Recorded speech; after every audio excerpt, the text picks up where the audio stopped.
वहाँ पे उन्होंने चेक की।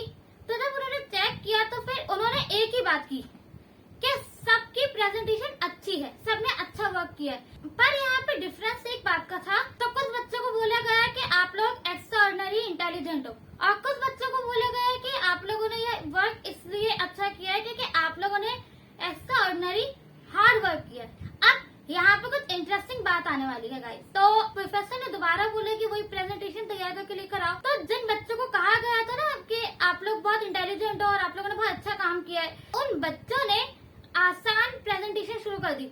मुश्किल से मुश्किल प्रेजेंटेशन को वो भूल गए और वो पल ही भर में बोर होने लग गए।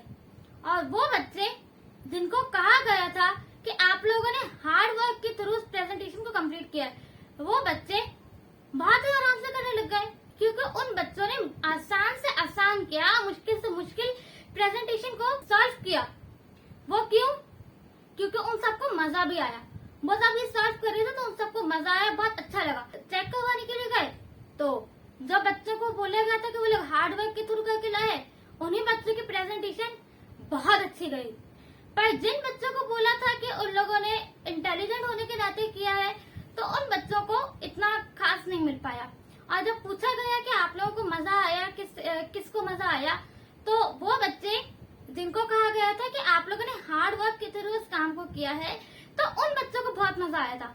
और जो बच्चे जो अपना इंटेलिजेंट थे, उन बच्चों को मजा भी नहीं आया था। क्यों? क्योंकि वो लोग मोटिवेटेड नहीं थे।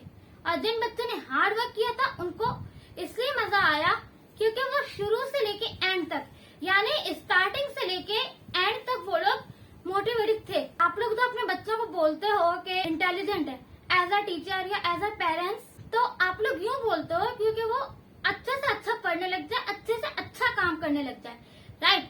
यहाँ पे तो मैं स्टोरी बता रही हूँ ना, ये जो बात आपसे कर रही हूँ मैं, तो यहाँ पे कुछ डिफरेंट हुआ है, यहाँ पे सब कुछ अपोजिट हुआ है। अब इस पे भी बहुत बड़ी रिसर्च की गई है क्योंकि इसको कहता है फोकस ऑफ कंट्रोल, सेंट्रल के बीच में, मतलब माइंड के सेंट्रल के बीच में। क्योंकि वो इस तरह से था कि जिन बच्चों ने इंटेलिजेंट होकर काम किया था, उन बच्चों का माइंड अब उनके कंट्रोल से बाहर था।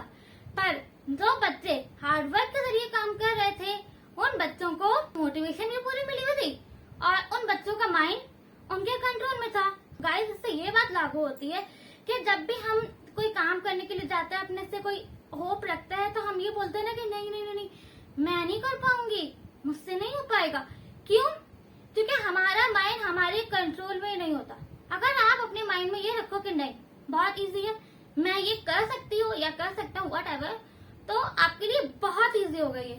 तो अब मैं आपको एग्जांपल देती हूँ कि आप जिस फील्ड में भी काम कर रहे हो, अब आपसे ज्यादा ऊपर यानी आपसे ज्यादा टॉप के लेवल पे जो लोग होंगे, अब आप उनको देखोगे तो आपके दिमाग में एकदम ये थॉट आता है कि अरे ये इसका नसीब एकदम अच्छा है, इसकी किस्मत साथ दे रही है, किसी के सपोर्ट पे है, या इसके अंदर कुछ ऐसा टैलेंट है कि जो कि मैं नहीं कर सकती या मैं नहीं कर सकता, या इसके अंदर कुछ स्पेशल है व्हाटएवर। अगर आप ये सब सोच रहे हो ना तो आप फंस गए, बहुत बुरा फंस गए। लेकिन अगर आप ये सोच रहे हो कि हाँ इसने भी हार्ड वर्क के जरिए सब काम किया है, हार्ड वर्क के थ्रू सब कुछ किया है और इसको लगा है टाइम, इसने ज्यादा लिया होगा टाइम, वो मैं भी ले सकता हूँ या मैं भी ले सकती हूँ। अगले 10 साल 20 साल बाद मैं भी इसकी प्रमोशन पे होंगी, इसी तरह के लेवल पे बैठी हुई होंगी या इससे ऊपर के लेवल पे बैठी हुई होंगी। तो हमेशा इस बात को सोचना चाहिए, हमेशा डिमोटिवेट नहीं होना चाहिए, हमेशा मोटिवेट रहना चाहिए। Okay, and thank you so much for watching my video and subscribe my channel for daily tips.